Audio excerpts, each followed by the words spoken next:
What's going on, guys? It's your boy Adam from the Ernster Sanctuary here, and today I'm going to do a walkthrough video on how to build a box turtle enclosure. Ever since I was a little boy, I've been passionate about saving and educating people about our wildlife. A sparkle was lit in my eye by the late great Steve Irwin.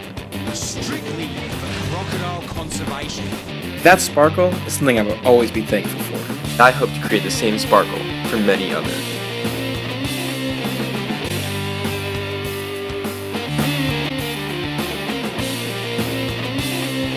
You're watching the Ernster Sanctuary. Alright guys, so tomorrow I'm getting a Chinese box turtle from the turtle source. I can't wait. It's a highly endangered species from where they come from. And yeah, so I'm just going to build an enclosure here for today for you guys. As you can see, I have this 6 foot tall, 4 foot wide, and 2 feet deep enclosures for my iguanas. I have a couple females in here. And down here, this is what I'm going to use for the build. It's just a 4x2 by 2 maybe, 4x2 by 1.5 tall. So you know, I already have a UVB light fixture installed in there, and as you can see, there's a heat pad in the corner. I think this will be a pretty cool little, you know, iguanas up top, box turtles on the bottom. So as you can see, I have a repti carpet in there. I cut it out myself. It's just AstroTurf. You know, I'm not gonna use this as a substrate. I'm gonna put the actual substrate on top of it, so you know, if I need to clean it out, it'll be easier just to grab the repti carpet and take that out. So some supplies I have over here. We have some Eco Earth by Zoomed. This costs $8 for 3 bricks. And as you can see, I used 1 brick, and it filled this like 5-gallon bucket almost to the top. You know, this is a lot of substrate. This is pretty good substrate too. So, you know, these guys do like a humid where they come from in southern China, and you know, some of them found in Taiwan. They do like a humid, so that'll be some good substrate there. I also have sphagnum moss bricks. So you know, here's some sphagnum moss. I need to wet it first. This is dried, so once you wet it, it fills up, and it's a good humidity holder. I have this. This is actually a cool fountain. I was thinking of, I wanted to do a waterfall for this enclosure. I think it would look cool. Later I'll add some live plants, but I can't do that right now because I need some hydro balls. And you know, it's a whole ordeal just to get the live plants in. But yeah, I'll do that later, and I'll update you guys in the enclosure once I do that. But for now, this waterfall, I think it's pretty cool. It has a little, you know, easy step to get into and a big soaking area for the little guy. So you know, that'll be good for a while. It costs like $50 at PetSmart. And this is all natural bark nuggets, aka Repti bark, pretty much. This diesel freaking huge bag costs $3 at Osh versus, you know, you pay like $20 for a bag half the size of you know, Exoterra or Zoomed Repti bark. I mean, it's the same, essentially the same thing. You know, if you look in the ingredients on the back of this, it just says forest products, so that's pretty cool. So yeah, let's get started on this. Alright guys, so first things first, what I'm going to do here is put some Eco Earth in. Put it everywhere in this enclosure. This is going to be the main substrate. As you can see, there is a screen here, so humidity will be let out, but I think the majority of it should be held in pretty well by the substrate. This is damp, but it's hard to squeeze it, holds form. It's damp, but it's not extremely wet.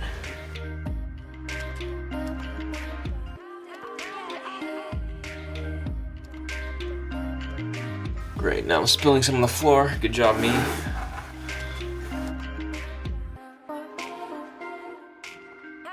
You know, these guys will dig a little bit. They're gonna use the, you know, what they have to their advantage. So if you provide them with a decent amount of substrate, they will dig.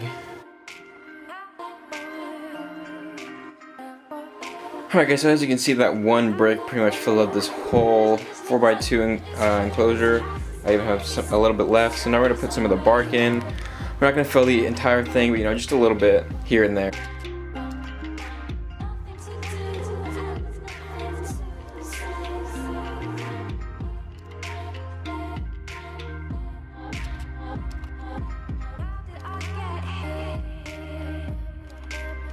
Put a little bit of bark in. I might add some more later, but for now we're gonna add some of the sphagnum moss now.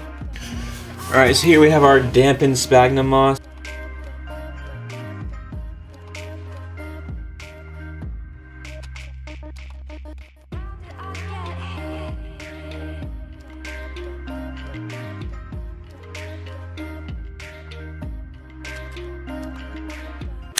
Alright, so now we're pretty much done with the substrate. Looking pretty good. Okay, so now we're just gonna add some of the accessories and stuff, make it look good. You know, I'll add some fake plants and stuff. Like I said, I'll add the live plants later. For now, this is what it's gonna be. I have 2 different water bowls, 2 different hides, and you know, just try to have fun with it.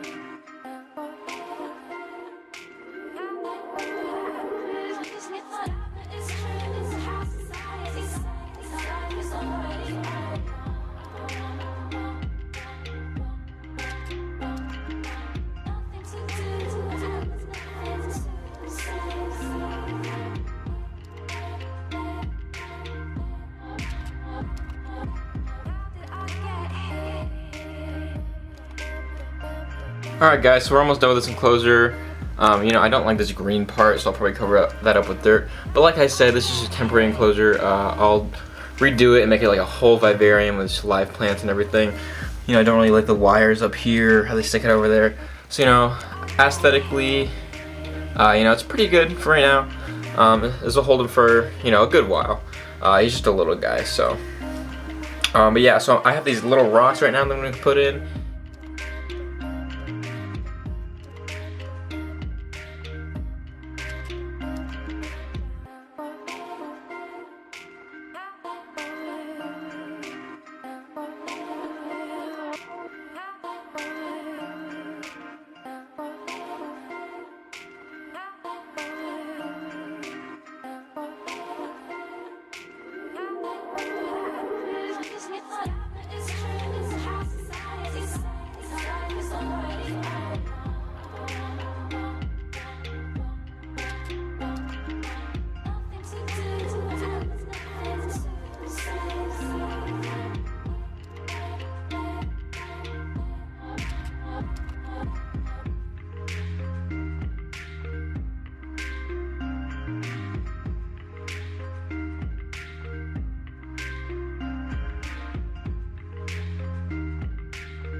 Alright guys, now that our enclosure is built and we have our little box turtle in our enclosure, here he is right here. He's sitting in his waterfall water dish. Now let's talk about the care for these guys. So you know, these guys are, by their name, you know, they're obviously from China. They're also found in Taiwan. And they're critically endangered species there. You know, people eat them for, they think they have medicinal values. People think that, you know, they cure cancer and stuff like that. Obviously not true. Instead of eating the turtles, it's probably a better idea to actually eat what the turtle eats. These guys are omnivores, you know, they pretty much eat anything, you know, melons, fruits, bananas. They also eat a variety of insects, you know, crickets, any dubias, earthworms. They love earthworms, mealworms, stuff like that. Really endangered in their natural habitat, but there is a good amount of them in the pet trade for the U.S. As of now, you know, none of these guys are being imported anymore. All of them are captive bred babies, so that's pretty awesome. You know, I'm pretty sure the species is going to make a good comeback, and you know, maybe in a little bit we can introduce them back into the wild in China. You know, if certain laws are passed to regulate their consumption. But like I said, you know, these guys are strictly omnivores. They do like it humid. As babies, they do like water as well.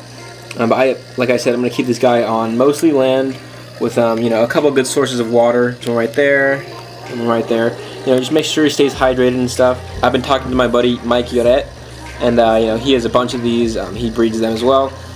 And you know, he told me that, you know, keep them on mostly dry land, sphagnum moss, mulch, stuff like that. You know, give them the opportunity to thermoregulate their body.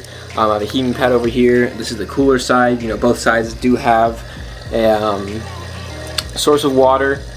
And you know, as a baby, you gotta keep them hydrated. So you know, he told me to You know, when you feed them, take them out of their enclosure, put them in a little plastic tub, you know, feed them that way. You feed them earthworms, mealworms, the pelleted diet, stuff like that. That's how you feed them, or that's how you should feed them. He's going back in his shell there. So yeah, you know, these guys are a box turtle. They do have the hinge, like our North American box turtles. They're a really cool species. They get this really cool yellow head on them. It looks beautiful. As you can see, let me zoom in here a little bit. He has this yellow line down the back of him, which is really awesome. Just a beautiful species. They have that hint of red and that darker brown. If you see, grab them out here for a second. If you look at their plaster on, it's pretty black. You know, just a beautiful species. So yeah, I'm really excited to work with these guys. I plan on getting another couple here in a bit just to breed them. Obviously, these guys are babies now. Like I said, my buddy Mike Yodet breeds them, so I'm hoping to get a few from him once I know the sex of this one. Yeah, just get a couple babies, raise them up together. So yeah, guys, that's pretty much it. I think I covered everything. They like it humid. Make sure they have water. They're omnivores. You know, obviously UVB like any other reptile. You know, feed them in a tub. And you know, he loves to dig. I've had him for a couple hours now, and he's already pretty much dug everywhere in this enclosure. I found him over here, found him under that hut, over here, you know, over there. He's pretty much been everywhere. You know, I found him in the water bowl, so you know, that's great. So yeah, guys, I'll keep you updated on him and, you know, my other projects. As for now, I'm pretty much done with my iguana project. I don't think I need any more animals as of now. Everything I have is pretty much, you know, my group is solid right now. So yeah, guys, I hope you enjoyed this video. Any questions or comments, leave them in the comment section below. And yeah, see you in the next one.